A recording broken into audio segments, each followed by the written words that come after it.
Hello and welcome to my channel. This video is going to be in English.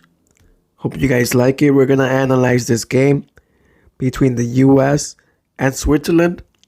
It's Switzerland coming in ranked 13 and USA 20 in FIFA. And in the ELO ratings that I take more serious, USA is ranked 29 and Switzerland is 15. This is a good team for the US to play before Nations League, and let's talk about how they did.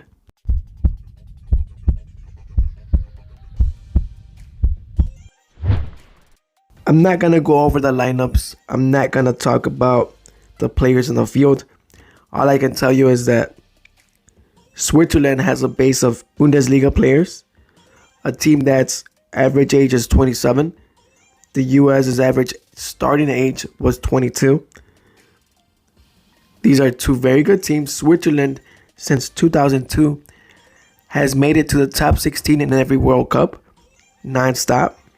So this was a very good test for this very young team of the US. Right away, USA was playing with a 4-2-3-1. Leggett playing right next to Aronson and Reina, and right in front of them was Sargent. And Switzerland was playing with a 4-4-2. The first 5 minutes, Switzerland was pressuring high. And when they pressured high, they only pressured with 5 players. But the US was pressuring with 6 players. Both teams were going to try and play out the back and build play from there instead of trying to win second balls. I noticed that Mbolo, who was playing right next to Serafovic, was right behind him actually, and likes playing with his back towards the goal. 3 minutes in, there's a cross from Switzerland that Dest is able to head into Horvath's hands, and the Swiss were already making a call to try and to show the US that they were going to take over the first half. But just a few minutes later, the US crosses the ball. A very bad deflection off the Switzerland player who tries to take the ball out the area. Instead, it bounces off Aronson, and then Aronson gets the rebound towards Leggett, where Leggett is able to score and open the score for the US 1-0. He actually shoots it on the left lower post of Sommer's goal post, and the US is up right away. Something that the US is always trying to do and open a score right away, because that will open up space on the defending teams, leaving the US able to counterattack. And all the US was going to do, since they know Switzerland was going to play out the back, was pressure high. And when I noticed on the screen on the TV, and every time that Switzerland would try to play out the back, there were 6 players from the US covering that area, not allowing the player to have many options to pass, but to go overboard over the players. Ewa was playing as a center defensive midfielder who was actually doing a pretty good job. McKennie was actually right next to him, but with availability to be able to run all over the field with Greg Berhalter's permission. And Leggett sometimes was dropping down towards the midfield of the soccer area and receiving the ball there, either sending it towards Sargent or to the wings. Around minute 9, I did notice that there was 7 guys on the screen with the US pressuring that high. But with that much pressure, you're going to leave the area open. And what happened? Switzerland knows that. So they were going to do balls over the head of the players. And actually, in minute 8, I think Mbolo was 1v1, or it was Serafovic, on the left side towards the goal of Horvath.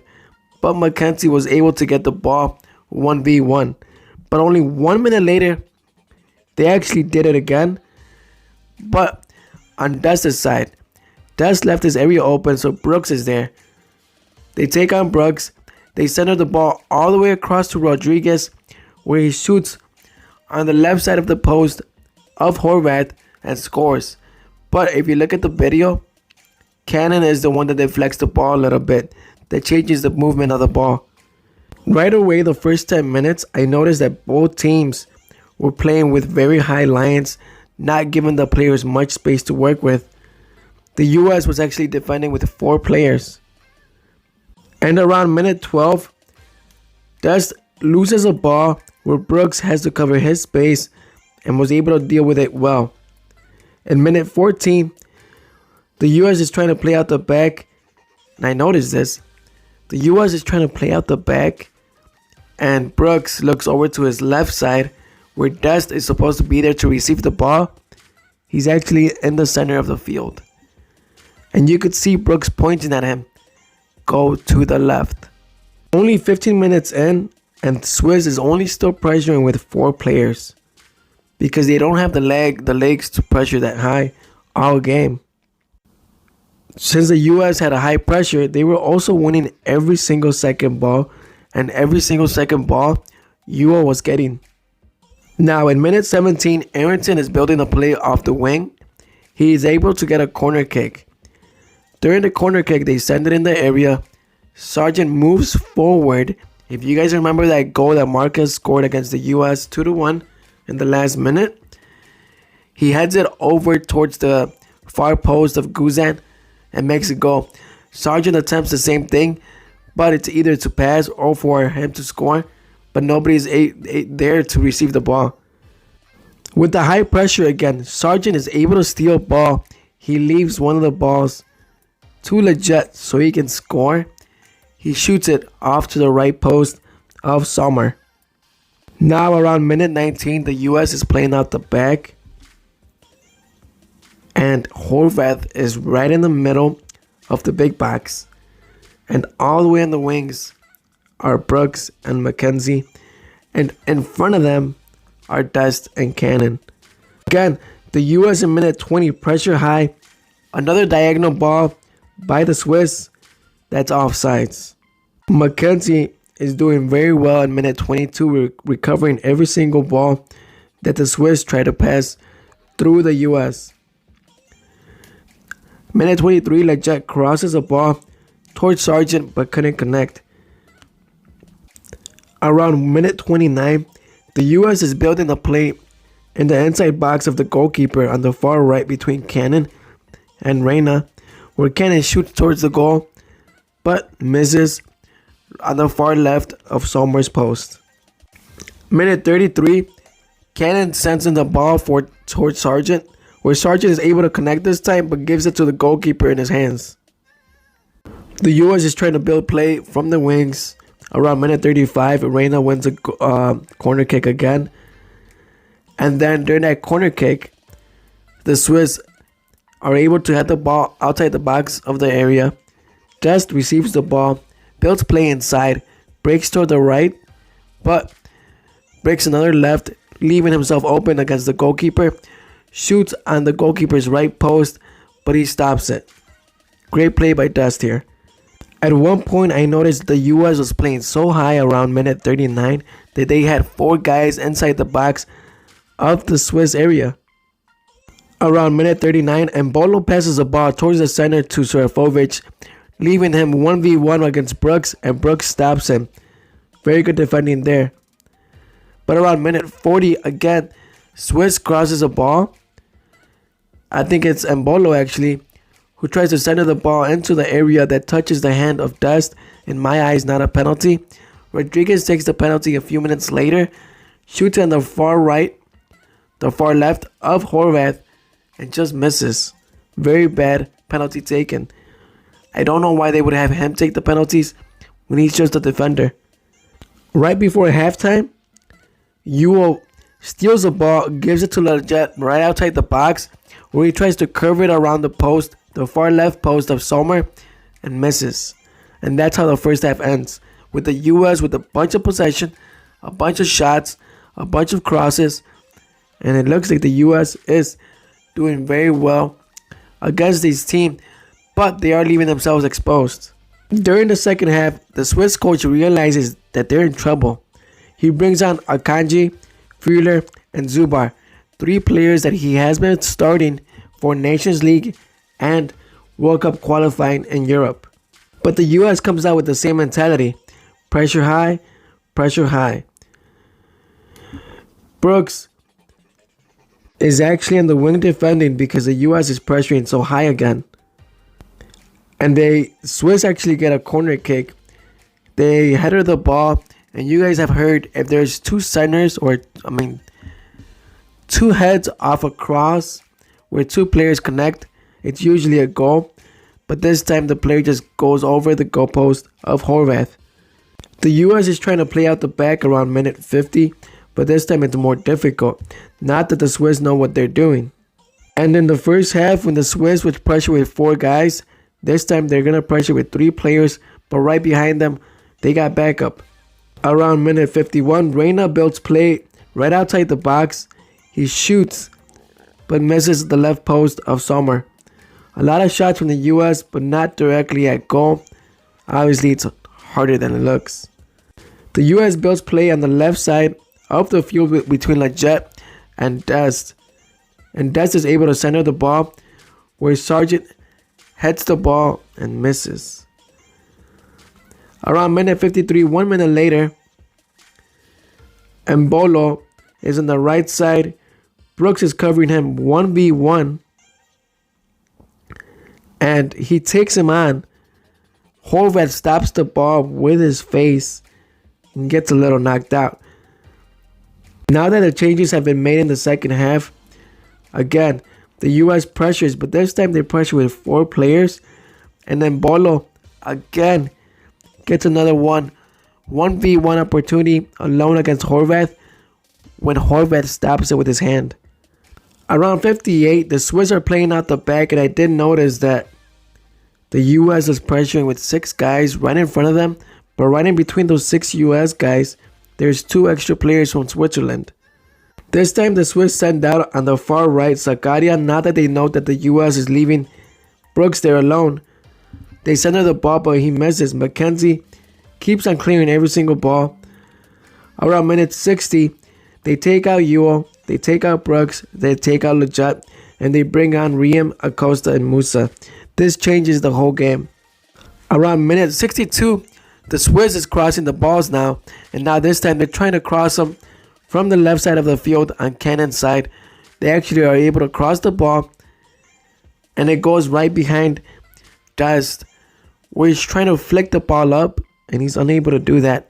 Instead, he gives the Swiss another opportunity to shoot, and the US is down 2-1. A shot that Horvath wasn't going to stop. Now, by that time, the Swiss were controlling the game around minute 65. They weren't scared to play. They weren't scared to cross. By this time, I noticed the US wasn't pressuring all that high anymore. But they were still trying to do things. Reina was trying to play inside the box. They take the ball away from him. But I could see that Sargent tries to recover the ball. Around minute 69, between Dest and Cannon are able to build up a play. They center the ball towards Cannon on the right side. And they build up a play between him and Reina. And they don't do anything with it. But it was a pretty good play that you could see that these 4 young guys were trying to put together. Around minute 71, they took out Sargent, they took out Reina, they brought in Weah, and they brought in Sabechu. At this point, the US had 5 changes, and 5 changes that were not beneficial to the team. At this point, I could see that the Swiss maintained a backline of 4 players, and the US actually at one point had a backline of 3.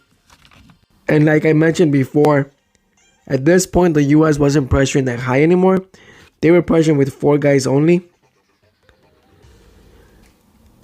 And then around minute 80, Zubar crosses the ball towards Fuller, where he's left alone, but he sends the ball towards the ground, towards Horvath's hands, and he doesn't do anything with it. I apologize. Around minute 60, there was also some changes where Riem was brought in. I don't think I mentioned his name. But along with that, at minute 80, they changed in Yedlin for Cannon. Around minute 81, they actually the US was able to build a play where they gave the ball to Weah on the far right. He shot, but the defender came in, Comet, just to block the shot and send the ball to the corner. But you know the Swiss weren't going to give up there. They were actually going to attack, and they pressured higher. At one point, Serafovic receives the ball right through the middle, and he's able to run around Riem, but he misses it. He tries to flick the ball right over the head of Horvath and misses a very good play. 1 minute later, they sub him out. And with all that, the game was pretty much done. All those changes changed the game for the US. The only guys that I highlight here are Aronson, McKenzie, Horvath, I would say Leggett, and Ewell. The rest of the guys for me were not performing at their highest. I think that they aren't going to face a team like this anytime soon because I feel that the Swiss are better than Mexico. What can we take from this game? That Berhalter loses second halves. Teams make changes that completely change the game in their favor, and he's not able to do anything about it. Versus Mexico in the Gold Cup, versus Mexico in the 3-0 friendly, versus the Swiss here. There were changes made by the opposing coaches, and he was not able to capitalize on all that. Now Honduras is not going to build up from the back. The US is going to get many second balls, but they got to be aware. Ellis or Elif from Honduras is going to be ready to receive those balls. We got to keep in mind that this is a US team that the average starting age was 22 years old. Not bad for a team that is that young.